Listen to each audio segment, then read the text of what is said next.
여러분 안녕하십니까? 자, 철학의 강의 안재호 박사입니다. 자, 오늘 강의는 69번입니다. 제목은 청년 해결 그리고 로베스피에르의 공화주의라는 제목을 한번 보겠습니다. 자, 제1장입니다. 자, 오늘 테마는 프랑스 대혁명과 해결 철학의 사상 발전이라는 그 관계가 있습니다. 자, 1장 프랑스 혁명과 로베스피에르의 덕의 공화국 사상 선언문입니다. Republic of Virtue. 자, 해결이 20살 되던 해, 프랑스에서 혁명이 일어났습니다. 당시 독일은 여러분 아시는 것처럼, 봉건주의 때문에 인권이 탄압되고 있었고, 노예제도가 상존하고 있었고, 그리고 국토가 완전히 이제 분열되어 있었습니다. 자, 이처럼 이런 지금 봉건적인 상태의 독일에 대해서 이 프랑스의 어떤 자유 시민들의 대혁명은 엄청난 쇼크를 주었습니다. 이처럼 프렌치 리볼루션은 프랑스처럼 이런 절대주의는커녕 봉건적 잔재가 남아있었기 때문에 당시에 그때 신학교에서 공부하고 있었던 튜빙겐 신학교죠. 튜빙겐 학교에서 공부했던 헤겔과 친구들이 있습니다. 헤겔, 셸링, 헬드린 아시죠? 그 3인방. 이들 역시 엄청난 지금 감동을 받게 되고 소식을 듣고 여러 가지 어떤 놀라운 어떤 감동을 주었던 것입니다. 특별히 1789년도 혁명이 일어나고 1792년도에 마침내 프랑스 왕정이 그러니까 폐지되자 이 친구들은 놀라가지고 서로 막 춤을 추고 소위 보면 어떤 학교 들판에다가 자유의 나무를 심고 그 주위를 춤을 추면서 돌았다고 하는 그런 어떤 스토리가 있습니다. 이런 데서 그 감동과 철학적인 반영을 특별히 어떤 해결은 친구 셸링이 편지를 보내면서 이 프랑스 대혁명 한마디로 인간 어떤 그 존엄성이다. 인간의 기본권을 갖다가 주장하는 혁명이다. 인간의 해방이다 한마디로 신분적인 어떤 제도를 갖다가 완전히 철폐시키고 인권을 부러지는 그런 혁명이다 하면서 인간의 그런 그 먼지처럼 낮아진 권리를 요구하는 것이 아니라 민중들에게 자신의 존엄을 제시하는 것이다라고 강하게 또 그런 것이 철학의 과업이다라고 주장했습니다. 이처럼 철학의 역할 역시 동떨어지는 그런 관념의 세계가 아니라 현실의 어떤 그런 정치적인 혁명과 어떤 기본적인 인간 주체성 강조 이것을 도리어 선포하는 것이 철학의 역할이라고 해결했던 것입니다.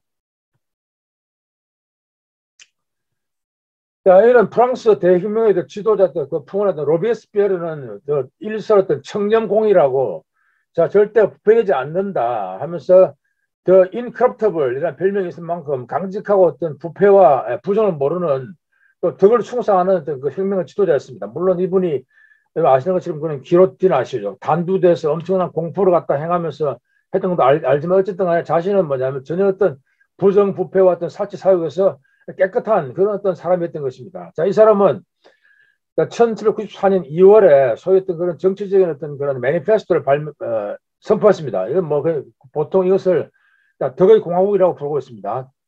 덕의 공화국. 이 보시면요. 여기 이 안에서 우리가 보통 알고 있는 그런 인간의 어떤 주체성 그리고 인간의 존엄성, 인간 해방, 또 자유평등, 민주주의 등이 다 표현됐습니다. 그런 이 모든 것을 들고 어떤 덕의 공화국이라는 그런 선언문 내에서 담고 있었던 것입니다.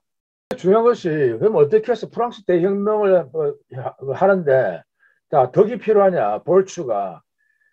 근데 이게 보면 상당히 어떤 그 공화주의와 어떤 덕과는 큰 어떤 밀접한 관련이 있습니다. 간단히 말해서 공화주의라는 것은 기본적으로 어떤 공동체를 중시하는 사상이죠. 이것은 결국은 뭐냐면 이런 존립 위해서는 여러 가지 가치가 필요합니다. 특별히 애국심이 필요하고 그다음에 용기가 필요하고 검소 그리고 어떤 절약 또한 희생 등등 이런 5가지 덕목이 필요합니다. 이것 없이는 결국은 공동체가 마저로 무너진다. 다 이주의화 되면서 그리고 또 부패되게 된다는 거죠.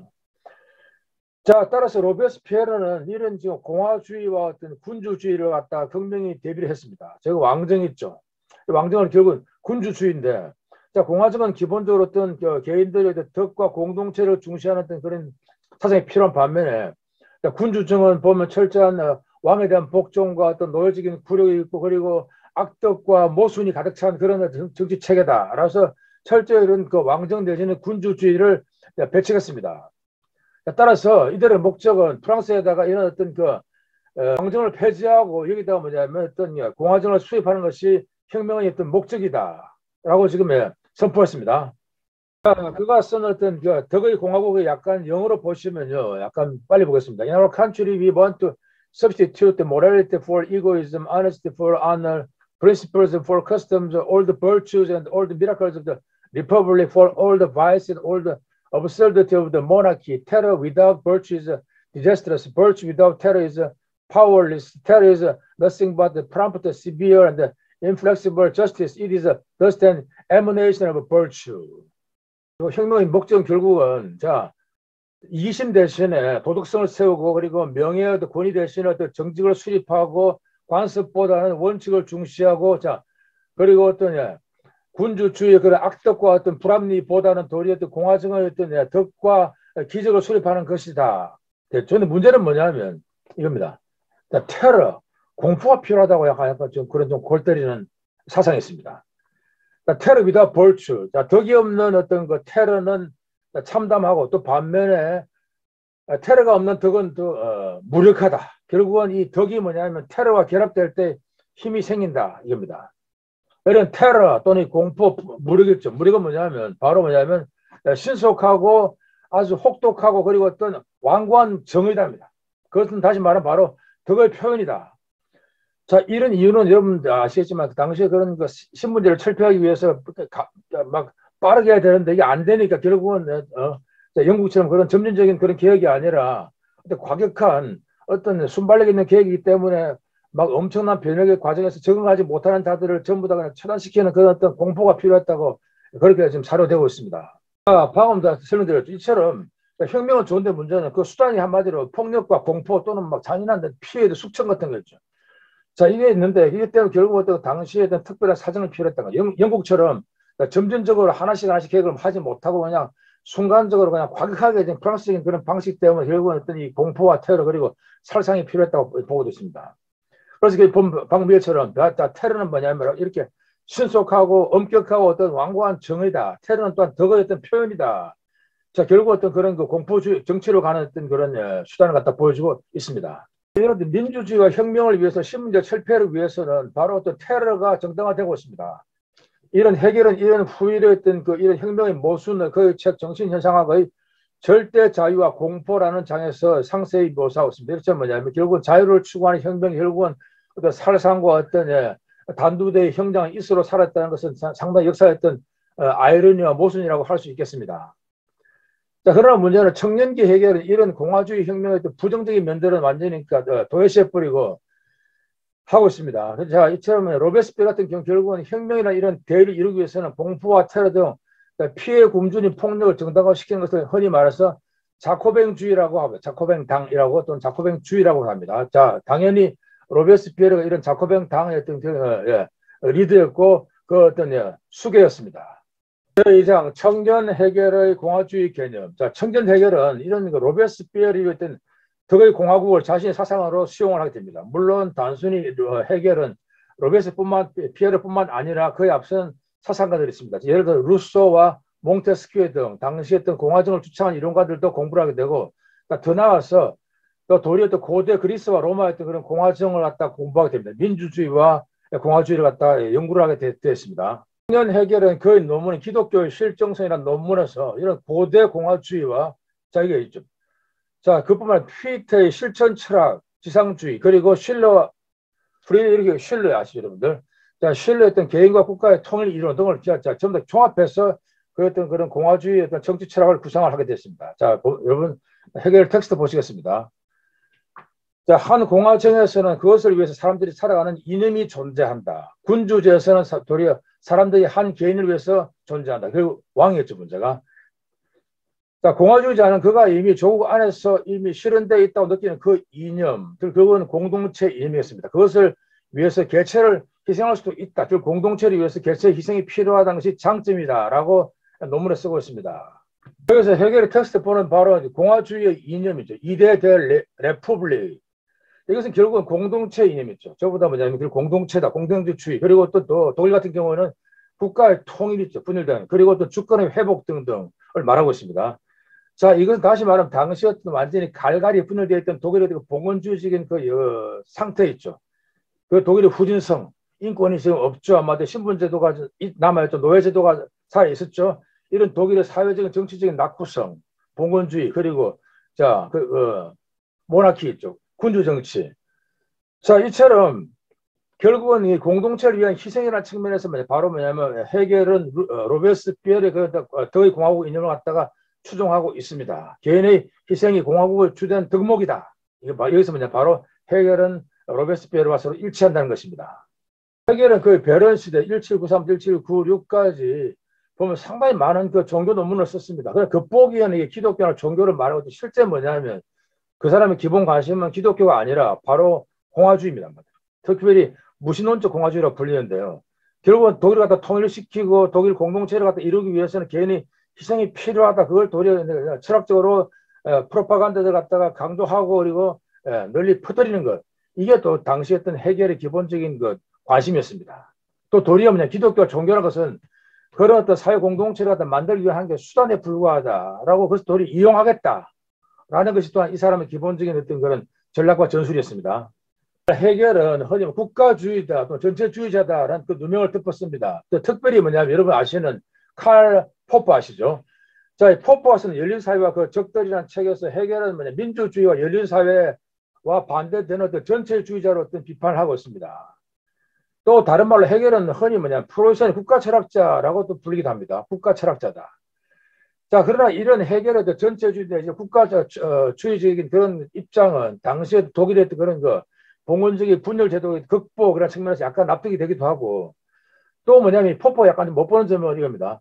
당시 그런 급격한 세계적 역사적인 변혁이 있죠. 프랑스 대혁명처럼 이런 지금 순간적으로 지금 엄청난 폭발 앞에서 이것을 수용하는 그런 어떤 그런 것을 보지 못했다는 거죠, 문제가. 이런 어떤 공화주의 이념을 통해서 그 사회를 국가를 갖다 급진적으로 지금 바꾸는 상태에서 이런 것이 국가주의 전체주의가 좀 필요했는데 이것을 너무 역사적인 맥락을 무시했기 때문에 이 사람은 상당히 뭐냐면 제가 볼 때는 좀 몰역사적인 면이 없지 않아 있다. 이렇게 보고 있습니다. 보이죠? 그림 있죠? 열린사회와 그 적들, 칼 포퍼스입니다. 헤겔은 한마디로 헤겔, 그리고 플라톤, 마르크스는 뭐냐면 열린사회와 민주주의의 적들이다. 그런 내용으로 담아 있습니다. 제가 볼 때 상당히 좀 문제가 있는 책입니다. 자, 제 3장, 휘트에 져서 계시 비판과 자코뱅주의라는 타이틀입니다. 자, 위에서 언급한 것처럼 헤겔의 베른 시대는 프랑스 대혁명이 물론 그 전에 터졌지만 발발하고 독일 사회의 지식인들의 그 반응이죠. 자, 당시 독일의 지식인들은 기본적으로 혁명을 했던 기본적인 어떤 그 이념은 긍정한다. 그런데 문제는 그 수단했던 그런 급진성, 과격성, 피를 흘리는 그런 측면들, 그 공포 정치 여기서 상당히 전부 다 잘려. 이건 너무 잘못이다. 자, 독일은 뭐냐면 도리어 문화와 예술을 통해 철학을 통해서 좀 점진적인 길을 가자. 자, 다시 말하면 문화를 통한 어떤 사회 변혁 이런 어떤 측면에서 많이 모색을 했습니다. 주로 보면 하는 일들이 당시 어떤 기독교 비판 이게 지금 가장 칸트부터 가장 모든 것이 거기다가 기독교 잘못이다는 겁니다. 그 다음 두 번째는 뭐냐면 기독교 교리 비판한 다음에 주로 그 다음에는 철학과 예술과 문화의 어떤 그런 개혁을 통해서 독일 사회의 어떤 인식을 계몽을 시키고 독일 사회의 후진성, 낙후성을 갖다 극복한다. 그런 프로그램을 한번 만들어 보자. 그래서 아까 결국 피테, 실러, 칸트, 헤겔, 셸링 다 그런 입장이었죠. 결국 어떤 정치보다는 도리어 문화를 통한 어떤 사회 변혁 이게 바로 당시 어떤 독일 지식인들의 기본적인 입장이고 그 덕분에 헤겔은 뭐냐면 이런 말 아시죠? 자, 후진국에서 철학 우위. 도리어 뭐냐면 독일의 당시 후진국인데 철학만 도리어 칸트부터 해가지고 헤겔까지 도리어 유럽을 갖다가 석권하는 그런 입장을 갖다가 나간 것입니다. 이처럼 그 모든 정신을 갖다가 오직 철학과 문학과 예술에 퍼붓기 때문에 도리어 사회는 후진적이지만은 도리어 문화 예술은 상당히 뭐냐면 철학은 아주 뭐냐면 선진적인 것이 독일의 어떤 그런 아이러니컬한 상태였던 것입니다. 독일 지식인들은 정치 개혁보다는 도리어 어떤 문화 예술 철학을 통한 어떤 그런 민중의 계몽과 각성 그걸 통한 또한 정치 발전 이런 쪽으로 어떤 기본적인 프레임을 잡았습니다. 자, 그 중에 유명한 사례 바로 어떤 쉴러와 휘트인데 쉴러는 다음에 하고 일단 오늘은 휘트만 하겠습니다. 자, 휘트는 결국 어떤 기독교 비판을 통해서 뭐냐면 어떤 당시에 어떤 문화적인 충격을 주고 있습니다. 그런 저서인 계시 비판, 독일어로 펠수후 아이너 크리틱 알러 오펜바룽이라는 책이 있습니다. 이걸 통해서 당시 어떤 기독교 자체를 비판하고 교회도 비판했습니다. 한마디로. 큰 역할에서 그런 쪽으로 큰 기여를 했습니다. 물론 휘트보다 앞서서 휘트 선배인 칸트는 그 도덕 철학에서 최고선 개념, 다스 회시대 굿이라는 어떤 개념이 있습니다. 이거 다시 뭐냐면 다시 말씀드리면 도덕성과 행복이 일치될 때 이게 바로 최고선이다. 도덕은 한마디로 최상선이단 말이에요. 자, 다시 말하면 이렇게 착하고 그지 의로운 일을 하는 사람들에 대해서 이 어떤 상황하나 어떤 축복이 주어져야 된다. 근데 문제는 도리어 현실에서 올바른 하면 대부분 다 피해를 보죠. 따라서 자 이런 분들을 위해서 뭐냐면 현실에서 도리어 의를 위해서 자, 충성을 다하다가 도리어 핍박을 받고 도리어 손실을 보는 분들은 도리어 천국에서 복을 받지 않겠냐. 또 그런 신이 있어야지만 이들에게 뭐냐면 그런 보상을 해준다. 자, 따라서 뭐냐면 사후 세계에서 어떤 천국의 복을 받도록 자, 보상을 받는다는 거죠. 그러니까 그래서 결국 뭐냐면 인간이 진정으로 도덕적으로 살기 위해서는 신이 필요하다는 겁니다. 왜냐하면 인간은 기본적으로 자, 행복을 추구하기 때문에 아무리 내가 막 올바른 일을 하고 성산문점 사육신처럼 이 몸이 죽고 100번 고쳐주고 할지라도 결국은 어떤 인간의 어떤 보상을 받고 하고 행복을 추구하고 감정적인 것을 추구합니다. 결국 그것은 뭐냐 안 될 때는 자 어떤 저 세상에 있는 도리어 어떤 복을 받아라.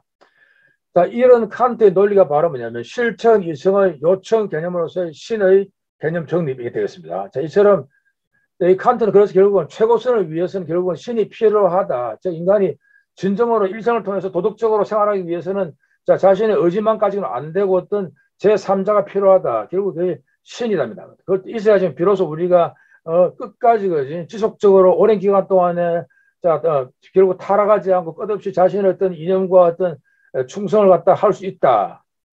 이런 뜻이죠.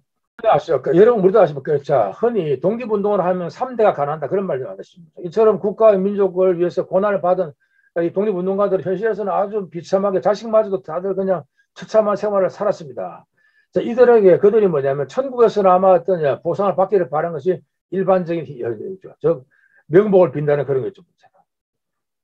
청년 해결시 이런 칸트의 도덕 철학을 건전한 상식이다라고 어떤 판정했습니다. 즉 어떤 사람이 명예 또는 조국을 위해서 또는 덕을 위해서 희생을 했을 때 우리는 사람들은 뭐냐면 야 참 안 됐다 그 사람에게 좀 더 어떤 운명이 좋았더라면 라고 참 동정하죠.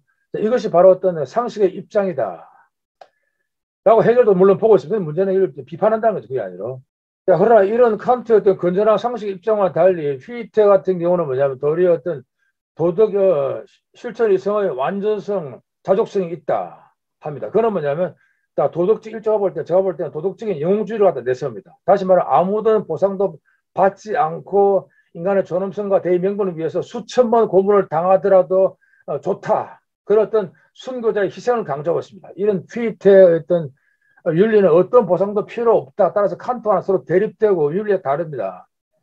제가 볼 때 뭐냐면 이런 휘테의 그런 영웅주의 윤리학은 상당히 어떤 과도한 이상주의 있죠. 인간이 과연 그렇게 신적으로 완전할 수 있느냐. 아무런 보상 필요 없이 그냥 오직 개인 명분을 위해서 그냥 한평생 살고 몇천 번 고문을 받고도 결국 굴복하지 않는 그런 정말 이런 삶을 누가 살 수 있을 것인가라는 의문부를 한번 제가 붙여보았습니다.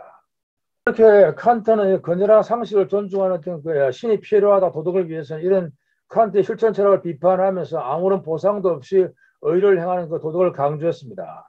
또 휘테에 하면 종교의 본질은 바로 도덕이다. 자, 그리고 우리가 그냥 초자연적이고 거룩한 것은 신이 아니라 바로 인간이 지니고 있는 의지일 뿐이다. 따라서 어떤 초월적인 실제, 제3의 실제일조, 신 같은 것은 필요 없다. 결국 이 사람은 뭐냐면 어떤 무신론적인 사상을 주장하게 되어 있습니다. 자, 해겔 역시 자, 그 선배들인 칸트와 휘테 사이에서 하다 결국은 휘테를 따릅니다. 자, 그는 휘테와 마찬가지로 칸트의 어떤 최고선 개념과 실제에서 요청 개념을 비판합니다. 자, 해결 텍스트입니다. 실전 이성 요청 개념은 자기 모순이다. 왜냐하면 이성은 절대적이고 그 자체에서 완성되었기 때문이다. 해결 전집 1권입니다. 그리고 아까 계시 비판, 오펜바른 크리틱에 따르면 인간의 어떤 종교란 것은 인간의 어떤 감성적인 욕구 때문에 생긴다라고 보고 있습니다. 따라서 만약에 사람이 감성을 완전히 극복할 수 있다면 굳이 신이 필요 없습니다. 자, 따라서 신의 존재 힘을 입어서 도덕적인 행동을 권장할 그 이유가 사라진다는 거죠. 휘트의 주장을 보면 종교란 결국은 도덕을 강화시키기 위한 일종의 수단이며 실은 허구이다. 가짜인데 그것을 이용을 해서 사람들로 하여금 도덕적인 선을 권장하고 네가 천국에서 복 받도록 착한 일을 하자 그런 거죠. 여러분 아시죠? 때처럼 자 천국의 복을 위해서 지상에서 착한 일을 하는 것 좋다라고 뭐냐면 어떤 일종의 어떤 그런 그 뭐랄까 하나의 어떤 사탕 비슷한 것으로 했습니다. 자, 그러나 휘트의 실천 이성은 인간의 본질을 보는 휘트의 철학 결국은 무신론에 가게 되고 결국은 도덕적인 영웅주의에 빠지게 되었습니다. 그 휘트의 그런 문제는 실질적으로 이렇게 행동했습니다. 자기 자신이 이렇게 하고 당시 어떤 전쟁통에 대학 교수도 포기하면서 그냥 자, 부상병들 돕기 위해서 전쟁에 몇 번 나가고 정말 실제 이런 삶을 실제로 살았습니다. 그래서 휘트에 관해서 뭐냐면 자기 이론과 실제 행동이 거의 일치된다고 저는 보고 있습니다. 그럼 문제는 남들한테도 과연 다 그걸 바랄 수 있겠느냐, 일반인들한테. 자, 이것도 여러분들이 간단하게 소개했습니다. 자, 해결 역시 이런 휘트의 그런 도덕적인 완전주의를 지향하면서 공화주의를 갖다가 지향했습니다. 이처럼 휘트의 약이죠. 무신론적인 공화주의가 바로 베른 시들 해결의 세계관이었습니다. 또한 이런 무신론적인 공화주의, 무신론적 공화주의, 어세이스틱 리퍼블리시즘 이건데요. 이것도 동시에 뭐냐면 아까 위에서 말한 그 로베스피에르의 어떤 자코뱅주의와도 일맥상통합니다. 일맥상통. 단 문제는 해겔과 휘트 같은 경우는 그런 자코뱅주의 어떤 테러와 폭력 어떤 피해 희생 같은 것은 물론 고려하지 않습니다. 다 그렇지만은 그러나 공화국가 전체와 국가를 위해서 자 애국심, 고취, 용기와 그리고 개인적인 희생과 헌신 그리고 이를 위한 민중의 각성과 계몽운동을 유지한 것은 또한 똑같습니다. 이처럼 약간 완전히 비슷하지만 약간 차이가 나겠죠. 그러니까 참고로 크리스토프 얀메라는 학자가 이 사람의 해결 그 연구가는 그 유명한 교수인데요. 이런 맥락에서 무신론적 공화주의라는 지식과 함께 해결은 신 안에서 도덕과 행운의 결합을 찾는 칸트적인 종합을 반박한다. 결국 칸트의 같죠. 최고선 개념은 신을 필요하다는 거죠. 이것을 실제로 거부한다. 따라서 무신론적인 어떤 공화주의, 오직 개인적인 희생과 어떤 개인적인 헌신을 통한 어떤 공동체의 회복이죠. 인간의 해방, 신분제의 철폐, 인간의 존엄성의 어떤 상승. 따라서 뭐냐면 결국은 무신론적인 공화주의. 얀메가 쓰는 가르쳐지지 않는 책 아인 운게렐테스 부호에 나오고 있습니다. 기독교 비판과 종교를 이용한 공화주의 전파라는 타이틀입니다. 해결이 이렇게 스위스 베른에서 가정교사 생활을 하면서도 이런 휘테와 로베스피에르 등을 공부를 하고 양자의 사상을 연결시켰습니다. 그러나 그는 문제는 프랑스 혁명을 갖다가 어떤 행동이 아니라 관념적으로 수용을 했습니다. 자, 혁명의 실천이나 행동은 나가지 못했습니다. 그 대신에 그런 이런 아까 사상 쪽으로 발전시킨 거죠. 저 무신론적 공화주의를 사상을 고대 공화주의와 연결시키면서 연구에 몰두했습니다. 고대 그 또한 있죠. 그 고대 그리스와 어떤 로마의 공화주의 수호자들은 국가 또는 공화국의 유지를 위해서는 자신의 생명을 바치고 전쟁을 칠 준비가 되어 있습니다.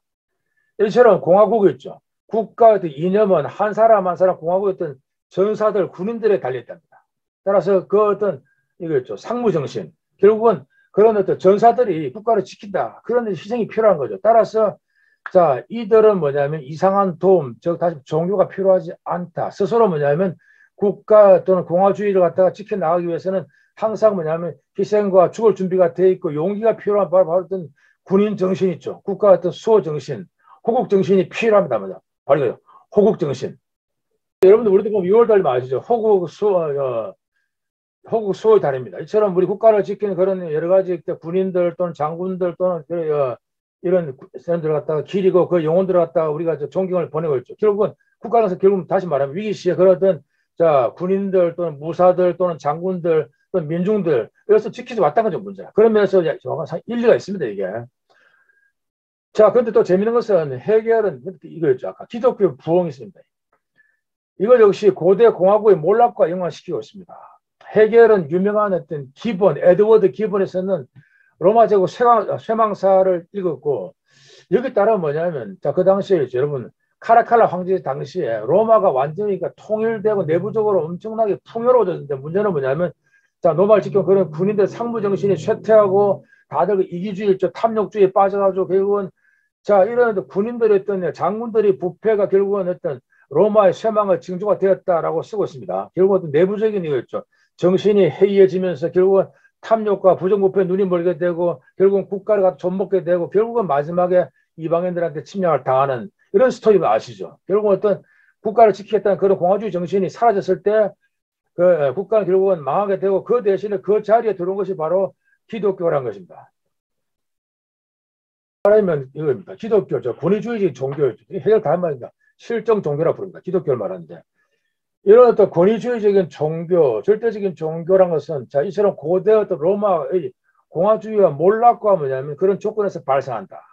한 공동체가 공화주의 쪽 공동체 정신을 갖다가 상실하고 구성원들이 막 전부 다 탐욕과 원자론적인 이기주의 있죠. 그리고 막 또 파편하게 나는 나 그냥 국가는 국가 이렇게 될 때 소외된다. 결국 이렇게 어떤 개인적인 집단적인 존엄성을 상실한 사람들은 자 피안의 세계였죠. 저 세상에서 뭐냐면 만족과 행복을 갖다가 도피처를 구합니다. 자 그래서 뭐냐 결국은 로마에서 기독교가 어떤 유대의 어떤 한 변방의 어떤 이 종교가 로마에서 국교화 되면서 결국은 로마를 갖다 결국은 지배하게 되고 그 결국은 로마의 어떤 몰락과 가치갑니다. 이게. 고대 로마 기독교화가 설명되고 있습니다. 위에서 말씀드렸죠. 원래 용감한 어떤 무사들의 사회였던 로마에서 그 무사들 군사들이 공화주의적인 특성만 말했죠. 애국심, 용기 등을 상실하고 도리어 황제의 지배하에서 복종했을 때 로마의 공화정은 로마의 제정으로 변질되었고 또 동시에 뭐냐면 기독교가 로마 제국에서 전파되고 국교가 되었습니다. 물론 해결의 관점이고 뭐라고 복잡하겠죠. 기독교 전파 과정들은. 어쨌든 간에 해결은 뭐냐면 어쨌든 기독교에서는 한마디로 신은 없답니다. 무신론자고 당시로서는 자, 한 부정적이다.